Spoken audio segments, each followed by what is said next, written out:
Baik, untuk contohnya sendiri kita akan menggunakan 3 buah contoh. Yang pertama itu adalah mengendalikan menggunakan sensor ultrasonik. Terus berikutnya menggunakan sensor PIR, dan yang terakhir menampilkan di LCD. Baik, kita mulai saja. Yang pertama menggunakan sensor ultrasonik.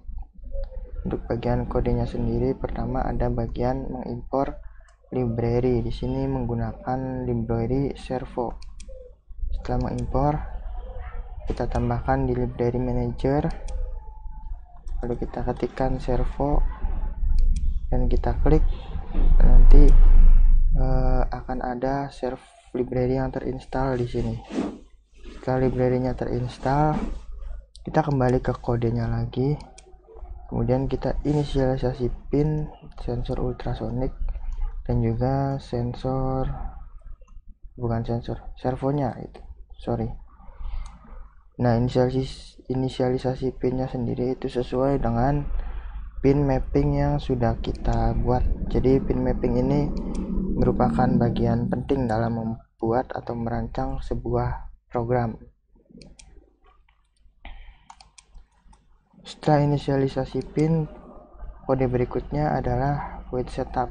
Void setup ini merupakan fungsi yang digunakan untuk menginisialisasi program saat Arduino pertama kali dijalankan, dimana pada kodenya itu terdapat fungsi untuk mengaktifkan servo dan juga sensor ultrasoniknya.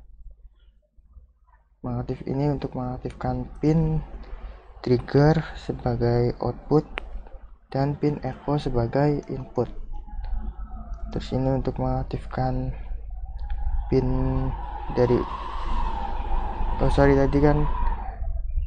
tadi ini merupakan sensor ultrasoniknya, sedangkan ini untuk sensor servonya gitu. Terus yang ini adalah serial monitornya. Jadi nanti kita menggunakan serial monitor untuk melakukan debugging atau melihat statusnya. Setelah void setup selesai, berikutnya adalah void loop. Nah, di void loop ini program akan dijalankan secara berulang-ulang selama si Arduino-nya menyala. Dimana pada kode pertama ini untuk pengkondisian jarak. Jadi saya memprogramnya jika jaraknya lebih besar dari 10 cm, itu akan menjalankan for di sini. For ini fungsinya untuk memutar si servonya selama 540 derajat. Jadi dia akan berputar sampai 540 derajat servonya ke bawah. Terus setelah berputar 540 derajat, nanti akan memutar balik gitu selama 540 derajat lagi. Seperti itu kurang lebih kodenya. Terus di bawahnya di sini saya menggunakan fungsi untuk menghitung dari sensor ultrasoniknya. Di sini menggunakan fungsi tersendiri.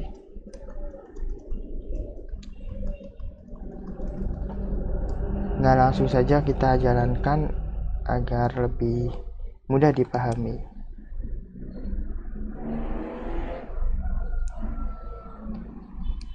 Nah, ini jaraknya kan 203 meter. Di pengkondisian ini akan berjalan jika jaraknya kurang dari 10 cm. Maka kita ubah menjadi 10 cm. Nah, si servo akan berputar seperti itu. Jadi contoh pertama kurang lebih seperti itu penjelasannya. Lanjut kita ke contoh kedua. Di sini menggunakan sensor peer atau sensor untuk mendeteksi gerakan. Secara nyata sensor ini itu mampu mendeteksi objek sampai 7 meter kurang lebih. Baik, langsung kita ke kodenya. Seperti biasa, kita impor library dari servonya, lalu kita pergi ke library manager dan kita install servonya.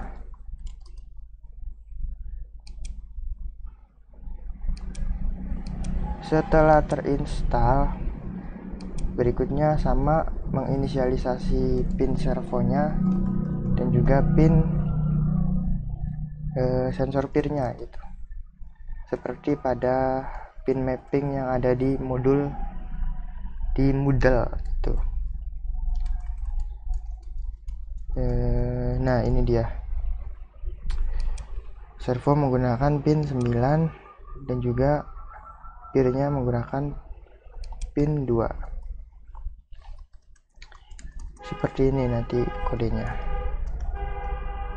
Terus berikutnya pada void setup, seperti biasa kita mengaktifkan pin servo dan juga pin sensor peer-nya, serta kita menjalankan serial monitor untuk melihat status dan juga melakukan debugging. Terus pada void loop-nya di sini kita melakukan pembacaan atau scanning dari nilai sensor peer-nya, lalu masuk ke pengkondisian jika file ini merupakan status dari sensor peer-nya, status ini. Jika file sama dengan high atau jika sensor peer ada gerakan, maka akan menjalankan perintah di bawahnya. Nah, di bawahnya juga ada perintah lagi, yakni state. Nah, state ini merupakan status sebelumnya, sebelum membaca adanya gerakan tadi, status servo maksudnya. Nah, statusnya itu ada 2, low dan juga high. Low ini untuk status servo berputar, sedangkan low untuk status servo tidak berputar, sedangkan high untuk status servo berputar sebelumnya gitu. Nah, di sini jika state low atau status servo sebelumnya tidak berputar, maka akan menjalankan perintah di bawahnya, dimana perintah di bawahnya akan menuliskan pada serial monitor berupa kalimat gerakan terdeteksi. Lalu pada kode berikutnya akan menggerakkan servo sampai 180 derajat. Setelah itu memanggil delay dan pengkondisian di sini berakhir. Dilanjutkan ke mengubah status yang tadinya state-nya low menjadi state-nya high atau servonya sudah berputar. Setelah itu dia keluar dari pengkondisian sensor peer yang high tadi, dan jika keadaannya bukan keadaan sensornya high, maka akan melakukan pengkondisian di bawahnya.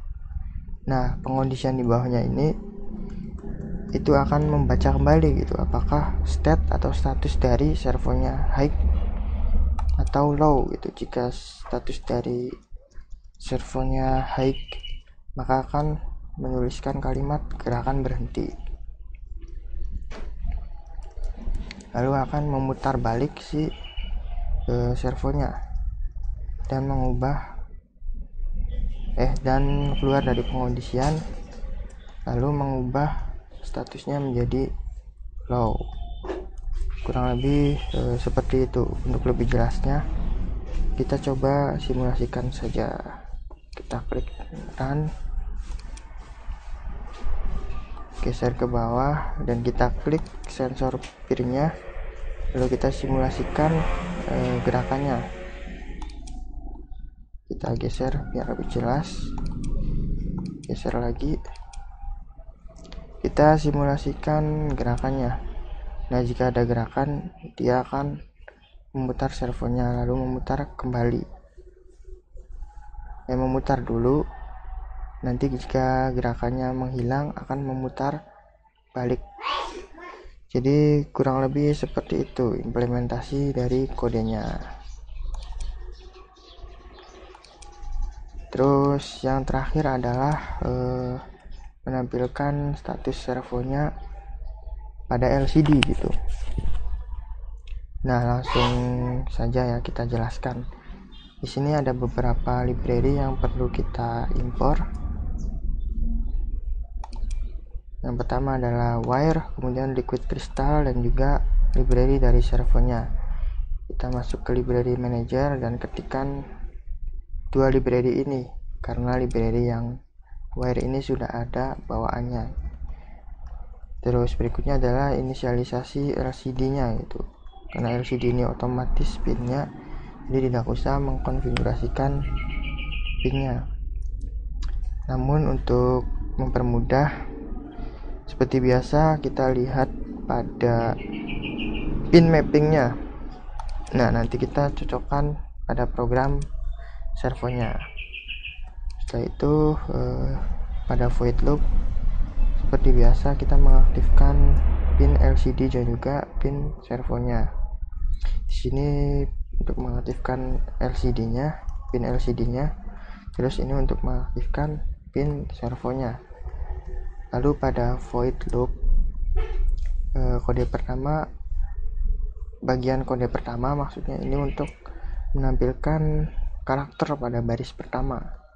LCD set cursor untuk memprogram posisi dari hurufnya gitu.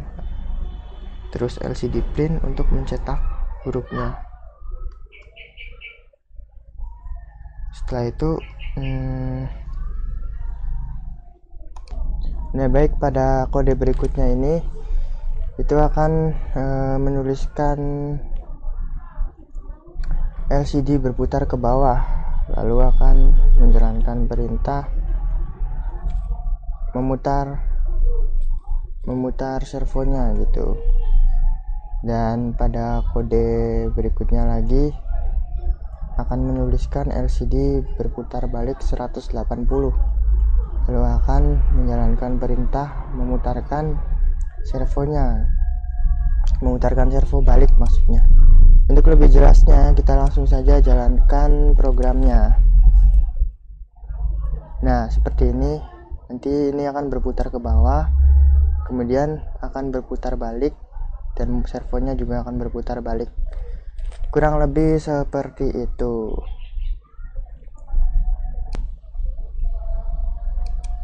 Nah, untuk tugas dari kalian sendiri itu adalah membuat tempat sampah otomatis menggunakan servo dan juga sensor.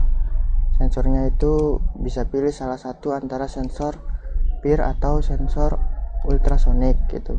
Nah, kalau misal pakai ultrasonic ini jaraknya itu bebas, height-nya mau lebih besar dari 20 cm atau berapa gitu, bebas.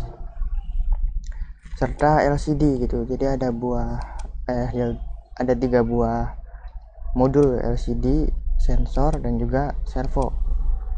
Nah, ketentuannya itu pertama menggerakkan servo 180 derajat jika ada objek, seperti yang contoh tadi di sini. Terus keduanya menggerakkan servo balik jika tidak ada objek. Terus yang ketiga menuliskan tulisan LCD, dimana jika pada kondisi pertama itu ada objek, itu LCD-nya menuliskan sampah terbuka. Kemudian jika sudah tidak ada objek atau si orangnya itu balik sudah menjauhi sampah, itu menuliskan terima kasih. Dan juga jika tidak ada objek, si LCD-nya akan menuliskan buang di sini. Seperti itu untuk ketentuannya. Lalu untuk pengumpulan tugasnya, itu juga ada langkahnya. Yang pertama, buat terlebih dahulu mapping pin seperti ini nih. Nah, dibuatnya itu pada buku catatan saja gitu. Terus keduanya itu ini menggunakan simulasi ini saja, Walkui dulu supaya lebih mudah, dan nantinya hasilnya itu direkam pada screen recorder lalu diupload ke Google Drive. Ini juga sama, diupload ke Google Drive mapping pinnya, di foto kalau mapping pin, kalau ini dalam bentuk video. Nah, nantinya link Google Drive-nya itu dikirim pada Moodle ya. Untuk waktu pengerjaannya sendiri sekitar seminggu, jadi silahkan kalian manfaatkan dengan baik. Terus jika ada kesulitan bisa tanya melalui WA. Dan sekian, semoga sukses. Wassalamualaikum warahmatullahi wabarakatuh.